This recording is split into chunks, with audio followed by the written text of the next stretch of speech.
Hello everyone, it's History Behind the Warrior, and welcome back to yet another Witcher video on the channel. Now just before we do start, I do want to say thank you for all of the love and support on the previous Witcher video. It's understandably a very new direction for the channel, so I appreciate you following me on the path and just even giving me the time of day. With that said, it has been a few days since the reveal trailer, and more information has come out regarding what is going on with The Witcher 4, and the finer details not explicitly explained through the trailer. Details that I do indeed break down in my previous video. So if you're interested in that, I do recommend clicking in the top right corner now, as it will provide more detail for the overall project itself. With that said, today we will be doing a full trailer breakdown of the cinematic reveal, touching on what could be going on in terms of story, narrative, and character, as well as what could be going on in the gameplay department. Because whilst they are yet to really elaborate on what's going on, I believe we see quite a bit here to give us an idea of how things will play out moving forward. Plus, I will also be using the information we've learned through articles, as well as post-reveal interviews, to supplement what we see here and give the overall trailer in itself better context. Anyway, let's get on to talking about the trailer. Now, one thing that has most certainly been confirmed through dev interviews is that the opening and start of this trailer does actually take place a few years after The Witcher 3. Whether it's the event of Wild Hunt itself or Blood and Wine is not explicitly revealed, but considering that they've said it's been several years, and Ciri is the current protagonist of this trailer, it is of course believed to follow up from Blood and Wine. Now, as for the trailer itself, it has been confirmed through interviews that what we're looking at isn't Velen, but in fact somewhere in the far north, Stormfront, the far north of the kingdom beyond Kovir. So with the context and background established, let's actually dive into the nitty and gritty of the trailer. So the opening segment itself shows two parallels between our two characters here. We have Ciri, a new-blooded witcher,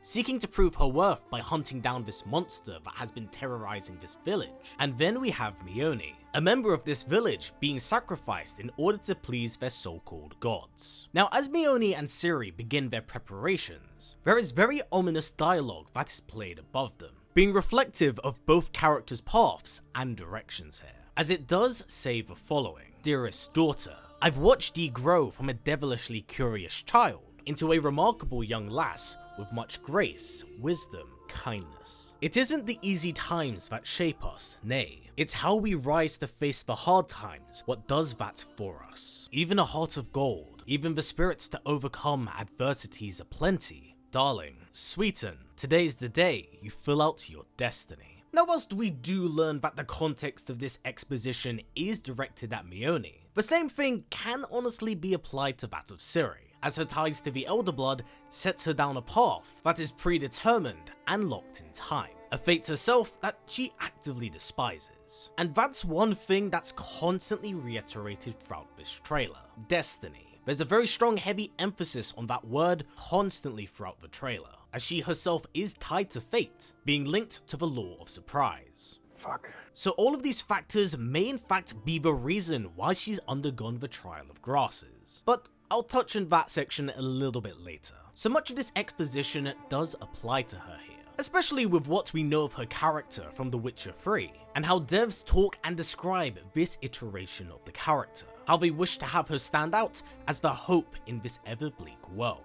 Now, as all of this dialogue and exposition is playing, we see Mione's preparation for the ceremony, while Ciri herself prepares for the hunt. And these ever so brief snippets do very quickly confirm a lot of things. One is Ciri's utilization of Igni, more or less confirming that she is indeed a witcher now, not simply one in training, so she has indeed undergone the Trial of Grasses. And two, she still retains the silver sword given to her by Geralt in one of The Witcher 3's many endings, albeit with a slightly tinkered up design, which does more or less softly canonize this ending. Now, once we enter the village itself, we see that the ceremony is more treated like a funeral service than a celebration. So it's pretty clear that such events have been going on for a very long amount of time, possibly even generations. Thus, with that said, Mione's father does apologize to her, embracing her for one final time. And it's here where we get a rough idea of just how manipulated this village is, with Mione tearfully accepting her fate, under the guise of it being salvation.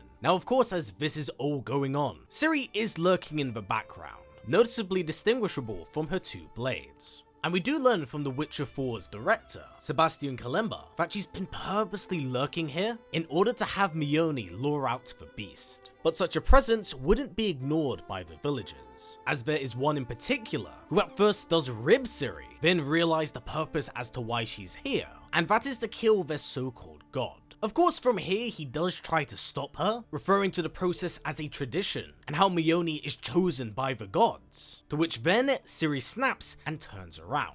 And with the context I've established here, of Ciri being a child of fate and destiny, I'm not at all surprised why she would be pissed off here. And also does accuse this village elder of having been the one to choose her. Someone who I'll be referring to a little bit later, as he's actually quite significant to the end of the trailer. Now, with that in mind, this gives us our first real and good look of Ciri here, rocking those iconic and very new cat eyes. Now, the inclusion of a female Witcher has been a hot topic of debate, because canonically, whenever the trial of grasses has been applied to women, the success rate of such a procedure has always resulted in failure. So what has allowed Ciri to break the mold here? Well, the most sense of it has to be the Elder Blood, a key plot point to the books and for Witcher 3, and really is what makes her so significant to the universe itself. Which is why I also believe she's undergone the trial of the grasses. Because one of the reasons why Ciri is so significant is that it's believed her child will determine the fate of humanity. So understandably, she bears a very heavy weight and destiny upon her shoulders, which makes the reason why she's undergone the trial that much more understandable, as it is known to sterilize any that undertake it. Plus, if you know anything about Ciri's character, is that she completely detests the Elder Blood. So undergoing the mutagenic transformation in order to lose the Elder Blood is something I can most certainly see her doing. While CDPR haven't elaborated on it very clearly, they have mentioned through interviews that we will be seeing the process of it. How Ciri becomes a Witcher, and what leads into her arrival at Stormfront here. Now, cutting back to the trailer itself, we do see Ciri following Mione into the Heart of Darkness, where after she invokes an incantation and opens up the gateway where Ciri interferes, forcing her to go back to the village despite her hesitation. And of course, as the gateway opens, in typical Witcher fashion, the medallion does begin to hum, signaling the use of magic, a charm, or even a curse. It's also here where we do get a shot of her Link's medallion, and kind of like her sword, this iteration has undergone a slight redesign. So with Mione gone, Ciri pulls out her silver sword and strolls into darkness. And this entire sequence here is fantastic, because as she steps into the abyss, the Bark, a Serbian boogeyman of folklore and myth, would begin to prey on Ciri's uncertainty. You see, the Bark itself is a creature that feeds on fear. It manifests uncertainty and weakness, which is why Ciri is forced to hear such things as, "Away with you, for your meddling kills us all. One of us is chosen, anointed, the ritual works. Weren't supposed to come back." Now, one thing that we definitely do know that is confirmed through dev interviews is that these are the early days of Ciri's time as a Witcher. Thus, she isn't quite as grounded or calmly reserved as Geralt. So the attacks played here by the Bok is designed to challenge her mettle as a Witcher. So after clipping the hand of the Bok and ingesting a potion, we finally get the reveal of this horrific beast, where the battle goes very back and forth, with the boogeyman continuing to challenge Ciri's beliefs, even turning his gaze to that of her own, saying fate cannot be changed. Which again does tie into my little theory of why Ciri has abandoned her Elder Blood, as her skills with it are completely absent during this fight. However, one thing that is most certainly confirmed through this battle is that yeah, she's still got some of those little twirly attacks from The Witcher 3, but most importantly, unlike other Witchers who are confined to that of the 5 signs,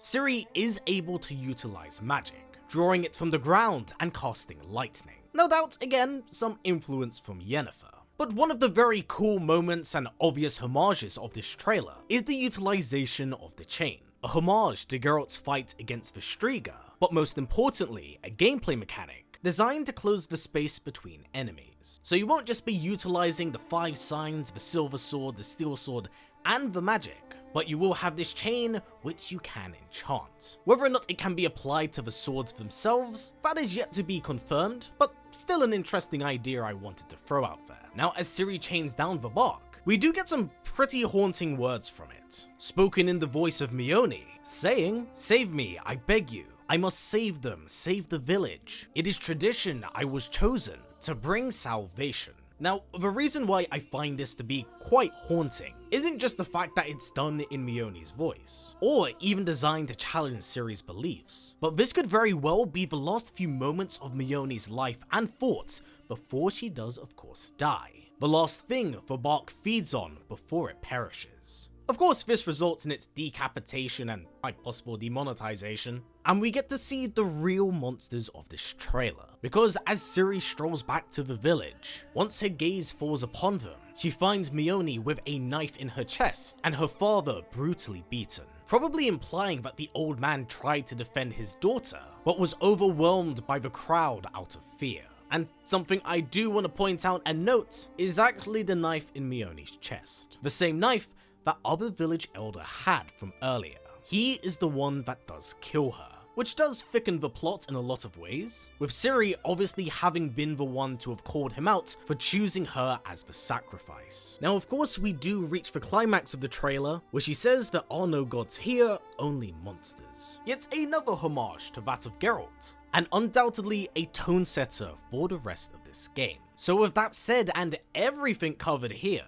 that has been it for my deep dive retrospective of the Witcher 4 trailer, where I've hopefully covered every nook and cranny possible to make as much sense out of all of the information we have provided here. Also, just a heads up, I will have a link to all of the articles I used in this video down in the description below, as well as a link to a dev interview which was quite key in me covering these topics. So, with that said and everything covered here, what are your current thoughts on the Witcher 4 trailer? What were you able to pull away that I wasn't able to mention here? And what do you think is going on with the Elder Blood and the heavy focus of fate and destiny during this trailer? Please do comment down below. But for now everyone, as always, stay strong, stay well, and take care on the path. I'll see you soon.